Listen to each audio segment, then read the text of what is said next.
দলীয় নেতা ওনার বক্তব্যে বাংলাদেশের এটি যে কনসার্ন সেটি এক্সপ্রেস করেছিলেন উনি। সংসদের জন্য এটি একটি নবযাত্রা, এটাকে আমি সাধুবাদ জানাই। শহর এবং গ্রামের মধ্যে কোনো বৈষম্য থাকতে পারে না। মাননীয় সকল সংসদ সদস্যবৃন্দ, গতকাল বিরোধী দলীয় নেতা একটি প্রস্তাব উপস্থাপন করেছিলেন দেশের চলমান পরিস্থিতি নিয়ে। আমরা সকলেই আলোচনা করে একমত হয়েছিলাম বা একটি বিষয়ে আমরা সকলেই উপনীত হয়েছিলাম মাননীয় স্পিকার, যে এটি একটি বৈশ্বিক প্রবলেম। সারা বিশ্বেই এই সমস্যার তাপ ছড়িয়ে পড়েছে। মাননীয় বিরোধী দলীয় নেতা ওনার বক্তব্যে বাংলাদেশের এটি যে কনসার্ন সেটি এক্সপ্রেস করেছিলেন উনি, এবং ওনারা প্রস্তাব দিয়েছিলেন ওনাদের পক্ষ থেকে যে ওনাদের কাছে কিছু পরামর্শ আছে। সরকারি দল এবং বিরোধী দল আমরা একসাথে সেই বিষয়গুলি নিয়ে কাজ করতে পারি। মাননীয় স্পিকার, আমি আমার বক্তব্যে বলেছিলাম বাংলাদেশ জাতীয়তাবাদী দল সকল সময় দেশের স্বার্থে, দেশের মানুষের স্বার্থে যে কোনো আলোচনা যে কারোর সাথে করতে প্রস্তুত রয়েছে। তারই প্রেক্ষাপটে মাননীয় স্পিকার, আমরা সিদ্ধান্ত গ্রহণ করেছি যে আমরা আমাদের পক্ষ থেকে 5 সদস্যের একটি কমিটি গঠন করছি। আমি আপনার মাধ্যমে বিরোধী দলীয় নেতা এবং বিরোধী দলকে অনুরোধ করব, ওনারাও যদি 5 জনের নাম দেন তাহলে এই 10 জন ব্যক্তি বসে এই বিষয়গুলোর উপর আলোচনা করতে পারে। কোনো পরামর্শ থাকলে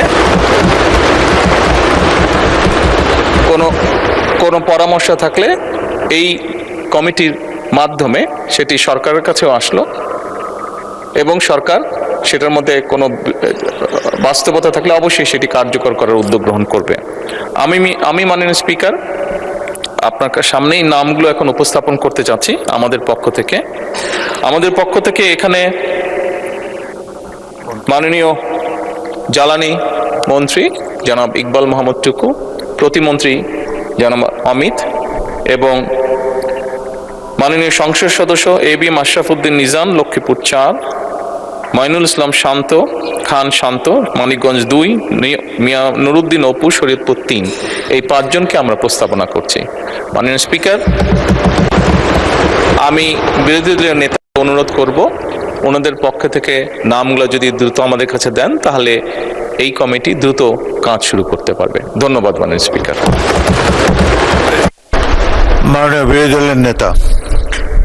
মাননীয় স্পিকার, আপনাকে ধন্যবাদ। মাননীয় প্রধানমন্ত্রীকেও ধন্যবাদ বিষয়টাকে ইতিবাচকভাবে নেওয়ার জন্য।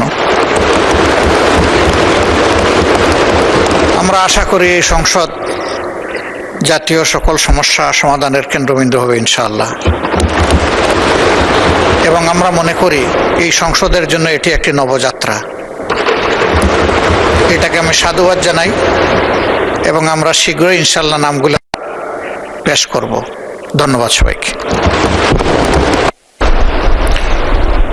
মাননীয় সংসদ নেতা, কমিটির একজন সভাপতি প্রয়োজন। মাননীয় স্পিকার, স্বাভাবিকভাবেই যাতে গৃহীত সুপারিশগুলো বাস্তবতার আলো দেখতে পারে সেজন্য আমরা প্রস্তাব করছি যে মাননীয় মন্ত্রী, জ্বালানি মন্ত্রী ইকবাল মোহাম্মদ টুকু, ওনাকে এই কমিটির সভাপতি করা হোক। ধন্যবাদ। ধন্যবাদ মাননীয় সংসদ নেতা। আশা করি অতি অল্প সময়ের মধ্যে মাননীয় বিরোধী দলের নেতা তার 5 জন সদস্যের নাম দেবেন, কারণ এই সংসদ এই মাসের শেষেই বিরতি দেবে। আপনাদের এই বক্তব্যের ফলে জনগণের মনে অনেক আশার সঞ্চার হয়েছে। সরকার এবং বিরোধী দল এইভাবে যদি সহযোগিতার মাধ্যমে অগ্রসর হয়, দেশের যে কোনো সমস্যার সমাধান করা সম্ভব। আপনাদেরকে ধন্যবাদ। শহরের মানুষ আরামে থাকবে এবং গ্রামের মানুষ অর্থাৎ খেটে খাওয়া কৃষক কষ্টে থাকবে, এটি কোনোভাবেই কাম্য নয়। কারণ জুলাই অভ্যুত্থানের চেতনা ছিল বৈষম্যহীন বাংলাদেশ। তাই সমাজ অর্থাৎ শহর এবং গ্রামের মধ্যে কোনো বৈষম্য থাকতে পারে না, এবং সেই বৈষম্য মুক্ত করবার জন্য আমরা শহরেও প্রয়োজনে লোডশেডিং এর সিদ্ধান্ত নিয়েছি। মাননীয় প্রধানমন্ত্রীর পরামর্শে এবং বিরোধী দলীয় নেতার সাথে আলোচনা ক্রমে আমরা রাজধানী ঢাকাতে 110 মেগাওয়াট প্রাথমিকভাবে পরীক্ষামূলকভাবে লোডশেডিং করবার সিদ্ধান্ত গ্রহণ করেছি। গতকাল জরুরি জনগুরুত্বপূর্ণ বিষয় অর্থাৎ জ্বালানি পরিস্থিতি নিয়ে সরকারি দল এবং বিরোধী দল বিশদ আলোচনা করেছে। এই আলোচনার সবচেয়ে বড় যে অর্জন, এই আলোচনার যে টোন সেট হয়েছে অর্থাৎ ঐক্যবদ্ধভাবে দেশ পরিচালনার, এবং যার ধারাবাহিকতায় মাননীয় প্রধানমন্ত্রী এই সমস্যা সমাধানে যে 10 সদস্য বিশিষ্ট একটি কমিটি গঠনের প্রস্তাব দিয়েছেন, আমি মনে করি এটি জাতির জন্য নতুন পথের দিশা হয়ে থাকবে। তাই প্রথমেই আমি মাননীয় প্রধানমন্ত্রী, মাননীয় বিরোধী দলীয় নেতা সকলকে সংশ্লিষ্ট এই সমস্যা সমাধানে আন্তরিক উদ্যোগ নেবার জন্য ব্যক্তিগতভাবে এবং আমাদের মন্ত্রণালয় অর্থাৎ বিদ্যুৎ, জ্বালানি ও খনিজ সম্পদ মন্ত্রণালয়ের পক্ষ থেকে ধন্যবাদ জানাচ্ছি।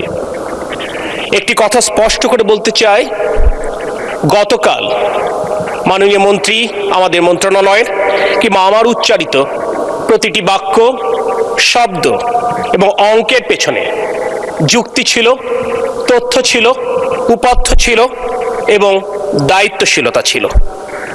যদিও বিগত ফ্যাসিবাদ বিরোধী আন্দোলনে বিভিন্ন কর্মকাণ্ডের কারণে সরকারের প্রতি জনগণের আস্থা কমে যাবার কারণে সরকারের তরফ থেকে কোনো বক্তব্য আসলে স্বাভাবিকভাবে সেখানে আস্থা অর্জন করতে দেশবাসীর কিছুটা হলে সময় লাগবে। কিন্তু মাননীয় মন্ত্রী গতকাল স্পষ্ট করেছেন, আমরা আমাদের শপথের মর্যাদা যেমন রাখতে চাই, ঠিক তেমনি এই পবিত্র মহান সংসদের মর্যাদাও আমরা অক্ষুণ্ণ রাখতে চাই। সে কারণে প্রতিটি কথার মধ্যে স্বচ্ছতা রয়েছে। বাংলাদেশের ইতিহাসে যে ঘটনাটি কখনো ঘটেনি তেমন একটি নজির আজকের সংসদ নেতা তথা মাননীয় প্রধানমন্ত্রী রাখতে চলেছেন। অর্থাৎ বর্তমানে নিরবিচ্ছিন্ন বিদ্যুৎ সাপ্লাই নিশ্চিত করবার জন্য সরকার যে উদ্যোগ গ্রহণ করেছেন, এ ব্যাপারে আমরা মাননীয় প্রধানমন্ত্রী তথা সংসদ নেতার পরামর্শে আমরা মাননীয় বিরোধী দলীয় নেতার সাথেও আলোচনা করেছি, তার পরামর্শ গ্রহণ করেছি। স্বীকার করতে কোনো দ্বিধা নেই, এই উত্তপ্ত গরমে, গ্রীষ্মে আমাদের অনেককেই বিদ্যুৎ সমস্যায় নাজেহাল হতে হচ্ছে। যে কথাটি স্পষ্টভাবে উচ্চারিত হচ্ছে, এই সমস্যা একদিনের নয়। এই পুঞ্জীভূত সমস্যার দায় কোনোভাবেই বর্তমান নির্বাচিত সরকার কিংবা কারণ নয়, এটি বিগত ফ্যাসিস্ট সরকারের অব্যবস্থাপনার দায় আমাদের সকলকে নিতে হচ্ছে। আর তাই বর্তমানে উৎপাদন ক্ষমতা কাগজে কলমে অনেক বেশি থাকলেও বাস্তবতার সাথে সেটির গড়মিল রয়েছে। গতকাল বিদ্যুতের সর্বোচ্চ যে চাহিদা ছিল, সেই চাহিদার প্রায় 16,000 মেগাওয়াট, তার বিপরীতে গতকাল আমরা বিদ্যুৎ উৎপাদন করতে সক্ষম হয়েছি 14,126.35 মেগাওয়াট। অর্থাৎ আমাদেরকে 2,086 মেগাওয়াট লোডশেডিং করতে বাধ্য হতে হয়েছে। এবং এক্ষেত্রে একটি নীতি এই সরকার প্রথম থেকে গ্রহণ করেছিল, যেহেতু ফসল ওঠার মৌসুম, অর্থাৎ কোনোভাবেই আমাদের কৃষকেরা যেন ক্ষতিগ্রস্ত না হয়, অর্থাৎ ফসলের ক্ষেতে সেচের জন্য পর্যাপ্ত ডিজেল এবং বিদ্যুৎ নিরবিচ্ছিন্ন রাখবার নির্দেশনা মাননীয় প্রধানমন্ত্রী আমাদেরকে দিয়েছিলেন। আমরা সেটি নিশ্চিত করবার জন্য আমরা চেষ্টা করে যাচ্ছি। এরপরও দেখা যাচ্ছে পর্যাপ্ত জ্বালানি সরবরাহের অভাবে হয়তো বা কিছু কিছু জায়গায় লোডশেডিং হচ্ছে। এই বিষয়টি সহনীয় মাত্রায় আনবার জন্য মাননীয় প্রধানমন্ত্রীর পরামর্শে এবং বিরোধী দলীয় নেতার সাথে আলোচনা ক্রমে আমরা রাজধানী ঢাকাতে 110 মেগাওয়াট প্রাথমিকভাবে পরীক্ষামূলকভাবে লোডশেডিং করবার সিদ্ধান্ত গ্রহণ করেছি। আমরা মনে করি শহরের মানুষ আরামে থাকবে এবং গ্রামের মানুষ অর্থাৎ খেটে খাওয়া কৃষক কষ্টে থাকবে, এটি কোনোভাবেই কাম্য নয়। কারণ জুলাই অভ্যুত্থানের চেতনা ছিল বৈষম্যহীন বাংলাদেশ। তাই সমাজ অর্থাৎ শহর এবং গ্রামের মধ্যে কোনো বৈষম্য থাকতে পারে না, এবং সেই বৈষম্য মুক্ত করবার জন্য আমরা শহরেও প্রয়োজনে লোডশেডিং এর সিদ্ধান্ত নিয়েছি, যাতে করে কৃষকেরা তাদের সেচের জন্য পর্যাপ্ত বিদ্যুৎ পেতে পারে। এ ব্যাপারে একটি কথা না বললেই নয়। প্রশ্ন উঠবে যে যদি আমরা বলেই থাকি যে জ্বালানি সক্ষমতা আমাদের থাকলেও তাহলে কেন এই সমস্ত পাওয়ার প্ল্যান্টগুলো পরিমিত বিদ্যুৎ উৎপাদন করতে ব্যর্থ হচ্ছে? একটি বার্তা স্পষ্ট করতে চাই, প্রতিদিন বাংলাদেশে ৩৮০০ মিলিয়ন ঘনফুটের গ্যাসের চাহিদা রয়েছে। বর্তমানে বাংলাদেশের সকল গ্যাসকূপ মিলে প্রতিদিন আমরা ১৬৮৬ মিলিয়ন ঘনফুট গ্যাস উৎপাদন করতে পারি, আর আমরা প্রতিদিন গড়ে আমদানি করি ৯৫০ মিলিয়ন ঘনফুট, অর্থাৎ প্রতিদিন ১১৬৪ মিলিয়ন ঘনফুটের গ্যাসের আমাদের ঘাটতি থাকে। চাইলেও, অর্থ থাকলেও, সামর্থ্য থাকলেও গ্যাসের আমদানি বাড়াবার কোনো সুযোগ নেই, কারণ এর জন্য যে ইনফ্রাস্ট্রাকচার রয়েছে সেই ইনফ্রাস্ট্রাকচার দ্রুত সম্পন্ন করা সম্ভব নয়। তারপরে অত্যন্ত আনন্দের সাথে, অত্যন্ত দায়িত্বের সাথে আমরা জানাতে চাই, আমরা এই ইনফ্রাস্ট্রাকচার বাড়াবার জন্য বর্তমান সরকারের ১৮০ দিনের যে অগ্রাধিকার তালিকা রয়েছে তার মধ্যে ইনশাল্লাহ দৃশ্যমান অগ্রগতি দেশবাসী দেখতে সক্ষম হবে। আমাদের দুটি আমদানিকৃত, একটি আমদানিকৃত পাওয়ার প্ল্যান্ট এবং আরেকটি কোল বেস পাওয়ার প্ল্যান্ট, এটি তাদের নিজেদের মেইনটেনেন্সের কারণে তারা পর্যাপ্ত বিদ্যুৎ সরবরাহ করতে পারছে না। আমরা আশা করছি আগামী কয়েকদিনের মধ্যেই তারা পূর্ণ উৎপাদনে যাবে। সেক্ষেত্রে আজ যে এরকম প্রায় ২০০০ মেগাওয়াট লোডশেডিং আমরা দেখতে পাচ্ছি কিংবা কষ্ট স্বীকার করছি, এটি ইনশাল্লাহ আগামী ৭ দিনের মধ্যে কমে যাবে। আমি দেশবাসীর কাছে আজকে এই মহান সংসদে দাঁড়িয়ে তাদের এই কষ্টের জন্য তারেক রহমানের নেতৃত্বাধীন জাতীয়তাবাদী দলের সরকারের পক্ষ থেকে আমি বিনয়ের সাথে আমি আন্তরিকভাবে দুঃখ প্রকাশ করছি। আমি শুধু আপনাদেরকে আশ্বস্ত করতে চাই, আমাদের সর্বোচ্চ প্রচেষ্টা রয়েছে জনগণের দুঃখ কষ্ট লাঘব করে নিরবিচ্ছিন্ন বিদ্যুৎ এবং জ্বালানি সরবরাহ অব্যাহত রাখা। মাননীয় স্পিকার, আপনাকে ধন্যবাদ। মাননীয় সংসদ সদস্য সিদ্ধান্ত প্রস্তাবে দুটি প্রস্তাবনা উপস্থাপন করেছেন। একটি হচ্ছে রংপুর জেলার কাউনিয়া ও পীরগাছা রেল স্টেশনের আধুনিকায়ন, আরেকটি হচ্ছে ঢাকা থেকে উত্তরবঙ্গের দূরত্ব কমানো এবং যাত্রার জন্য সময় কমানোর প্রস্তাব। প্রথম যে প্রস্তাবনা তিনি করেছেন তার জ্ঞাতার্থে বলছি মহান সংসদকে, এডিবির অর্থায়নে রেলওয়ে কানেক্টিভিটি ইমপ্রুভমেন্ট প্রিপারেটরি ফ্যাসিলিটির প্রকল্পের আওতায় উপপ্রকল্প ৪ অনুসারে সান্তাহার বাইপাস সহ সান্তাহার, বগুড়া, কাউনিয়া, লালমনিরহাট যে মিটার গেজ লাইনটি বিদ্যমান আছে সেটাকে ডুয়েল গেজে রূপান্তরিত করার প্রকল্প ইতিমধ্যে নেওয়া হয়েছে। পাশাপাশি ওই একই লাইনের সমান্তরালে আরেকটি ব্রড গেজ প্রকল্প ইতিমধ্যে গ্রহণ করার প্রক্রিয়া চলমান আছে। এই প্রকল্পটি গ্রহণ করে ইতিমধ্যে ফিজিবিলিটি স্টাডি রিপোর্ট কনসালটেন্ট কর্তৃক দাখিল করা হয়েছে, বর্তমান ডিজাইনের কাজ চলছে। এই প্রকল্পটি বাস্তবায়ন করবার জন্য সরকার সিদ্ধান্ত নিয়েছে। এই প্রকল্পের মধ্যেই এই আপনার রংপুর জেলার কাউনিয়া এবং পীরগাছা রেল স্টেশনের আধুনিকায়ন যুক্ত রয়েছে। তার মানে ওই রেল স্টেশন দুটি আধুনিকায়নের কাজ সরকার গ্রহণ করেছে। দ্বিতীয় অংশে রয়েছে তিনি ঢাকা থেকে উত্তরবঙ্গের দূরত্ব কমাতে চান এবং স্বাচ্ছন্দ্যে রেল যাত্রা উপভোগ করতে চান উত্তরবঙ্গের মানুষ। ইতিমধ্যে বগুড়া থেকে সিরাজগঞ্জ পর্যন্ত রেল লাইন, একটি নতুন ডুয়েল গেজ রেল লাইন নির্মাণ আপনার চলমান রয়েছে। আমি এই কথা বলছি, জুনে উদ্বোধন হবে, সকল প্রক্রিয়া সম্পন্ন হয়েছে। তাতে ১২০ কিলোমিটার দূরত্ব কমবে এবং ২ ঘন্টা যাত্রা কমবে। অর্থাৎ এই প্রকল্পটিও বাস্তবায়ন চলমান, আর আগের প্রকল্পটি ইতিমধ্যে গৃহীত হয়েছে, যার ফলে মাননীয় সংসদ সদস্যের দুটি সমস্যার সমাধানই বা দুটি প্রস্তাবনাই গৃহীত প্রকল্পের মধ্যে নিহিত আছে।